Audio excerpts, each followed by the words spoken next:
আজকে সারাদিনে কি কাজ করলাম, সন্ধ্যায় কি বানালাম বাচ্চাদের জন্য, তাই আপনাদের সাথে তুলে ধরবো। হ্যালো, আসসালামু আলাইকুম, কেমন আছেন আপনারা?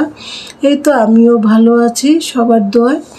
তো আজকে আমি চিকেন বিরিয়ানি রান্না করব। তো আমার হাজব্যান্ড আজকে কিছু চিকেন এনেছিল 3-4টা। তো চিন্তা করলাম একটা মুরগি দিয়ে রান্না করি বিরিয়ানি, যেহেতু আমার বাচ্চারা খুব পছন্দ করে। তো দেখবেন কি বেশি সময় আমি বিরিয়ানির ভিডিও দেওয়া হয়, কারণ ওরা খুব পছন্দ করে। আমার আবার শুক্র শনি নেই, আমার যখন মন চাবে আর আমার বাচ্চারা যখন বলবে আমি তখনই ওদের জন্য হয় পোলাও, রোস্ট অথবা বিরিয়ানি রান্না করি। আর বিরিয়ানিটা রান্না করা খুবই সহজ লাগে আমার কাছে, আর ওদের কাছেও ভালো লাগে, তাই আমি রান্না করি বিরিয়ানি।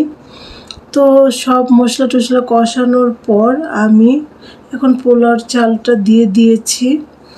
তো বিরিয়ানির মশলাও দিয়েছিলাম। এই দেখুন বিরিয়ানিটা কত সুন্দর হয়েছে, ঝরঝরা। তো দেখতে যেমন ভালো হয়েছে, খেতেও খুবই সুস্বাদু হয়েছে। আমার মেয়েরা খুবই পছন্দ করেছে। আমরা যতটা না পছন্দ করি, আমার দোনো মেয়ে খুবই পছন্দ করে এগুলো। তো আলহামদুলিল্লাহ, আমি যেমন চিন্তা করেছিলাম তার চেয়েও বেশি বেটার হয়েছে। আমার মেয়েরা খুবই পছন্দ করেছে। এই তো রান্না হয়ে গেছে, এখন দোনো মেয়ের জন্য প্লেটে বেড়ে নিচ্ছে। আর ঘ্রাণটা এত সুন্দর এসেছে, তো ওদেরও ক্ষুধা লেগেছে। তো ঝটপট আমি এখন বেড়ে নিচ্ছি ওদের জন্য। এই তো এখন দুপুরবেলা আমরা সবাই একসাথে মিলে খাবো।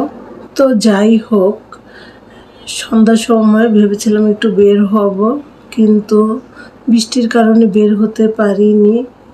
কখনো বৃষ্টি আসে, কখনো থেমে যায়, এভাবেই চলে গেল সন্ধ্যা। তো কিছু একটা চিন্তা করলাম বানিয়ে খাই, যেহেতু একটু বৃষ্টি বৃষ্টি পড়ছে। তো এর মধ্যে একটু ঠান্ডা ঠান্ডা আবহাওয়া, তো গরম গরম পিঠা খেলে কিন্তু খুব ভালোই লাগবে। তো চালের গুঁড়া ছিল ফ্রিজে, তো চিন্তা করলাম চালের গুঁড়া নামিয়ে চিতই পিঠা বানাই। আর মিষ্টি পিঠার চেয়ে আমার হাজব্যান্ড চিতই পিঠা খুব পছন্দ করে, তো এই কারণেই আমি চিতই পিঠা বানিয়েছিলাম। তো ভর্তা করা হয়নি, শর্টকাট চেষ্টা করেছি চা দিয়ে খেয়ে ফেলবো। তো সন্ধ্যাটা খুবই ভালো কাটলো, ঠান্ডা ঠান্ডা আবহাওয়া ছিল। আর হলো